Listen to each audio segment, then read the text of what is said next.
Sekarang kita lanjutkan sebab yang keempat, ya, yaitu permintaan penduduk Yasrib agar Nabi Muhammad hijrah ke Yasrib, ya.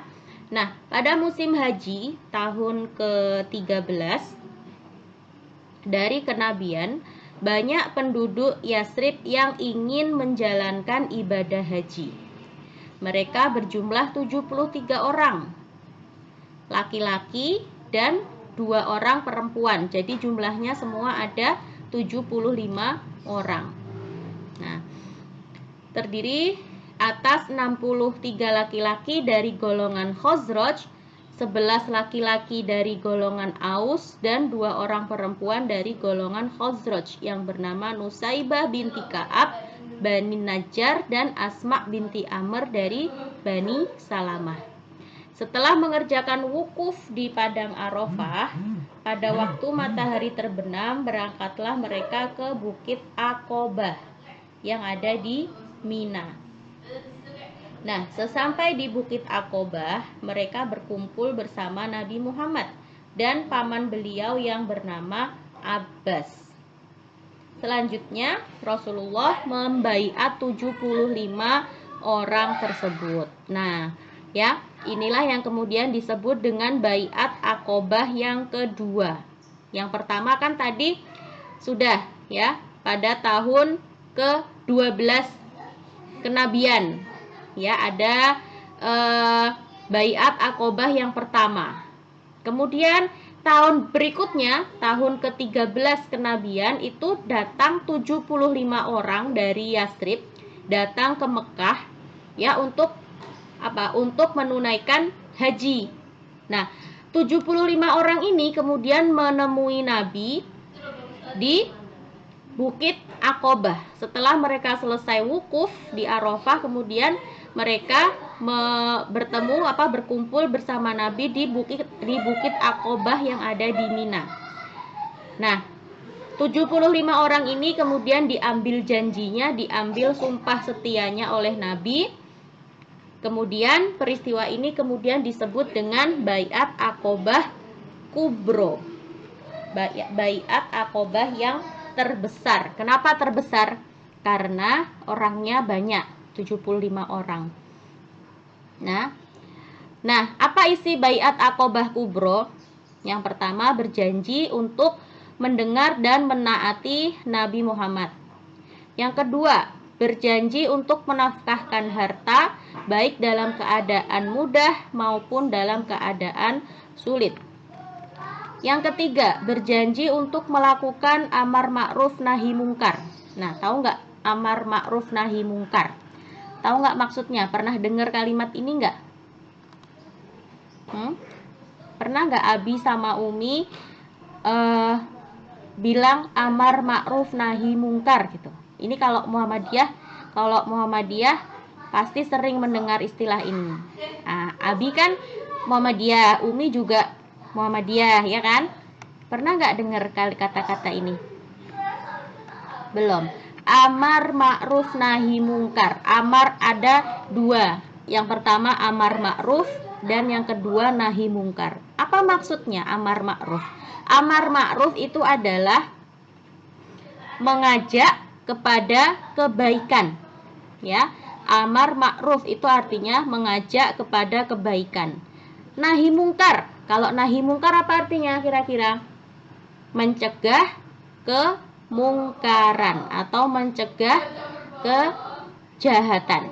Jadi maksudnya amar ma'ruf nahi mungkar itu adalah mengajak kepada kebaikan dan mencegah berbuat buruk, gitu ya. Nah, di antara isi perjanjian baiat Aqobah itu adalah berjanji untuk melakukan amar ma'ruf dan nahi mungkar. Kemudian selanjutnya berjanji untuk tetap tabah menghadapi celaan kaum kafir. Kemudian selanjutnya berjanji untuk melindungi Nabi Muhammad sebagaimana mereka melindungi diri dan keluarganya. Pada Baiat Aqobah Kubro ini, penduduk Yasrib meminta agar Nabi Muhammad hijrah ke Yasrib dan menjadi pemimpin mereka di sana. Nah, ini ya. Ini peristiwa sebelum Nabi hijrah, ya. Peristiwa-peristiwa ini terjadi sebelum Nabi Muhammad akhirnya memutuskan untuk hijrah, ya. Tadi ada 4. Yang pertama, karena perintah dari Allah. Kemudian yang kedua, apa? Karena tekanan dari kaum kafir di Mekah.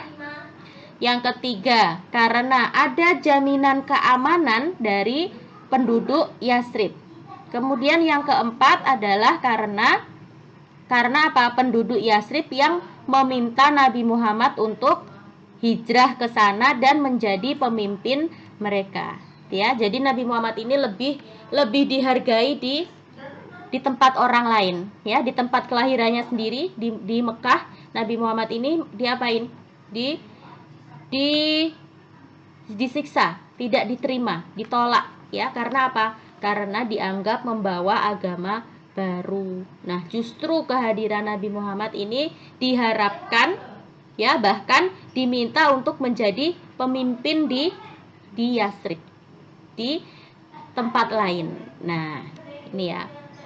Nah, itu tadi sebab-sebab yang menjadi faktor Nabi Muhammad hijrah ke Yasrib. Sekarang kita lanjutkan dengan peristiwa hijrah Nabi Muhammad ke Yasrib. Ada apa saja? Ada peristiwa apa saja yang terjadi ketika Nabi Muhammad hijrah ke Yasrib? Perhatikan gambar berikut. Nah, kaum muslimin semakin hari semakin banyak yang hijrah ke Yasrib. Ya, orang-orang kafir yang melihat hal ini, mereka merasa khawatir jika kota Yasrib akan menjadi pusat perkembangan agama Islam. Oleh karena itu, mereka harus bertindak cepat menghadapi Nabi Muhammad sebelum beliau melaksanakan hijrah. Kepala-kepala suku Quraisy berkumpul pada hari Sabtu akhir bulan Safar tahun ke-13 dari kenabian Nabi Muhammad. Nah, pertemuan itu diselenggarakan di sebuah tempat yang bernama Darun Nadwah, ya. Jadi para pemimpin suku Quraisy itu mereka berkumpul di suatu tempat yang bernama Darun Nadwah. Siapa saja di antara mereka yang hadir, orang-orang kafir Quraisy tadi itu? Ada Utbah bin Robi'ah dan Syaibah bin Robi'ah. Mereka adalah wakil dari suku Bani Abdi Syamsin.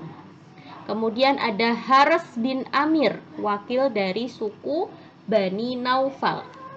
Kemudian ada Tu'aimah bin Mut'im, wakil dari suku Bani Adi. Kemudian ada Nador bin Harith, wakil dari suku Bani Abduddar. Nah, orang-orang yang hadir tadi itu jumlahnya kurang lebih ada 100 orang yang terdiri dari kepala dan dari kabilah-kabilah di kota Mekah dan sekitarnya. Adapun yang dibicarakan dalam rapat tersebut adalah mereka ngapain? Berkumpul di situ tuh ngapain? Mereka ini sedang rapat, ya, bagaimana cara menghentikan dakwahnya Nabi Muhammad dan bagaimana caranya menghentikan semangat Islam yang telah menyala di kota Yasrib. Nah, jadi perkumpulan mereka ini adalah perkumpulan untuk gimana? Mereka ini berkumpul untuk apa? Untuk membicarakan rencana menghentikan dakwah Nabi Muhammad di Yasrib. Nah, ya. Nah, ketika rapat dimulai, ada yang berpendapat sebaiknya rumah Muhammad itu dijaga saja biar tidak berani keluar. Nah, ada lagi yang usul lebih baik Muhammad itu dipenjara di dalam rumah dan makanan cukup dilemparkan saja. Katanya orang-orang kafir itu seperti itu. Ya, kemudian ada lagi yang berpendapat sebaiknya Muhammad itu ditangkap saja, lalu dijerat dan dimasukkan ke dalam peti sampai dia mati. Jahat ya. Kemudian Abu Jahal mengusulkan Muhammad harus dibunuh secepatnya dengan mengambil 5 orang pemuda suku Quraisy yang gagah dan berani untuk memenggal kepala Muhammad. Jadi mereka ini berencana untuk membunuh Nabi Muhammad. Ya, ada yang usul biar Muhammad itu dikurung di dalam rumah, biar nggak bisa pergi. Nah, yang lebih jahat siapa? Abu Jahal. Rencananya apa Abu Jahal ini? Ya, Abu Jahal berencana untuk memenggal kepala Nabi Muhammad. Nah, dengan mengutus 5 orang pemuda dari kaum kafir. Nah, apabila kelima pemuda ini telah berhasil membunuh Muhammad dan membawa kepala Muhammad ke hadapan kita, ya, pemuda tadi, kelima orang tadi itu akan dikasih hadiah paling sedikit 1000 dinar. Nah, akhirnya pendapat Abu Jahal ini yang akhirnya disetujui dan akhirnya rapat ditutup. Nah, jadi perkumpulan orang-orang kafir tadi itu akhirnya mereka bersepakat untuk membunuh Nabi Muhammad. Nah, kemudian kita lanjutkan lagi ceritanya.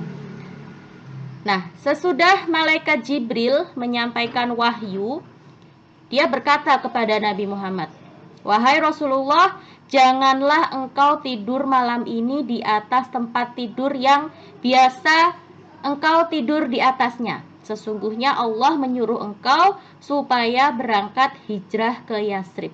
Jadi malaikat Jibril sudah tahu, ya. Jadi Nabi Muhammad ini dikasih tahu rencana orang-orang jahat tadi oleh malaikat Jibril.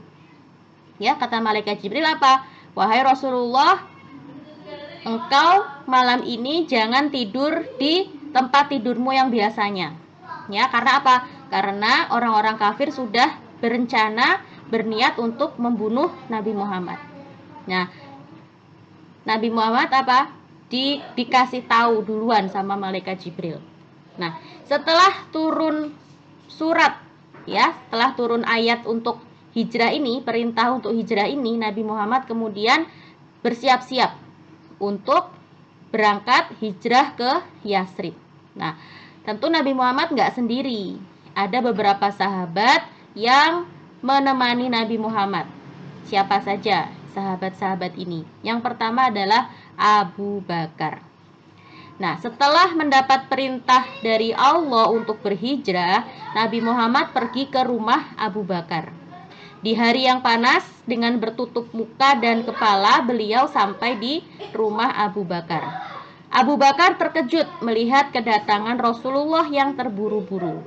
Setelah masuk, beliau segera duduk dan berkata kepada Abu Bakar, "Allah telah mengizinkan aku keluar dan hijrah dari Mekah ke Yasrib." Abu Bakar kemudian menjawab, "Berteman dengan saya ya Rasulullah."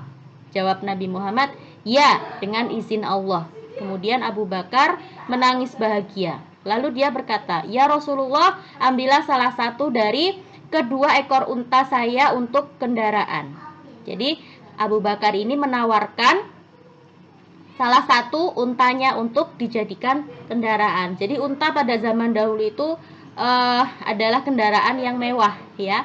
Gak semua orang loh punya unta. Kayak kalau zaman sekarang itu mobil, ya. Kalau zaman dulu itu unta. Unta itu adalah kendaraan yang mewah. Gak semua orang punya unta. Kemudian Nabi Muhammad memilih unta yang terbaik. Kemudian dibeli dengan Nabi Muhammad memilih unta yang terbaik punyanya Abu Bakar yang baru saja dibeli dengan harga 800 dirham. Unta itu bernama Al-Quswa. Nah, jadi unta tadi kan harganya 800 dirham ya. Kalau mobil seharga itu, nah masih ingat nggak tadi? Uang yang akan diberikan kepada orang yang berani membunuh Nabi Muhammad tadi berapa? Ya, uang yang akan diberikan oleh Abu Jahal kepada orang yang berani membunuh Nabi Muhammad mau dikasih uang 1000 dirham. Jadi lebih mahal dari harga unta. Berarti kalau sekarang lebih mahal dari harga mobil. Kalau mobil harganya sekitar 500 juta, ya, berarti Abu Jahal tadi mau memberi uang kepada orang yang berani membunuh Muhammad itu lebih dari 500 juta, sekitar 800 juta atau bahkan 1 miliar. Ya, itu janji Abu Jahal kepada pembunuh Muhammad. Ya, itu tadi rencananya Abu Jahal ya. Nah, kemudian Abu Bakar bersiap-siap dan memerintahkan keluarganya untuk mempersiapkan bekal untuk perjalanan jauh. Nah, Asma dan Aisyah ini adalah kedua putri Abu Bakar. Ya, Asma dan Aisyah ini menyiapkan bekal seperti makanan dan pakaian. Abu Bakar juga berpesan kepada Abdullah putranya supaya setiap hari mendengarkan obrolan orang-orang Quraisy tentang kepergiannya dengan Rasulullah. Ya, jadi Abu Bakar menyuruh anaknya yang laki-laki untuk apa? Mencari informasi. Ya, kira-kira yang diobrolin orang-orang di jalan-jalan itu apa tentang kepergiannya dengan Rasulullah. Ya, disuruh jadi mata-mata. Nah, kemudian kepada pembantunya Amir bin Fuhairah, ya, disuruh apa? Disuruh menggembala kambingnya di dekat gua Sur agar air susunya bisa dijadikan untuk minuman. Ya, jadi Abu Bakar sudah menyiapkan rencana. Ya, rencananya apa? Rencananya Abu Bakar apa?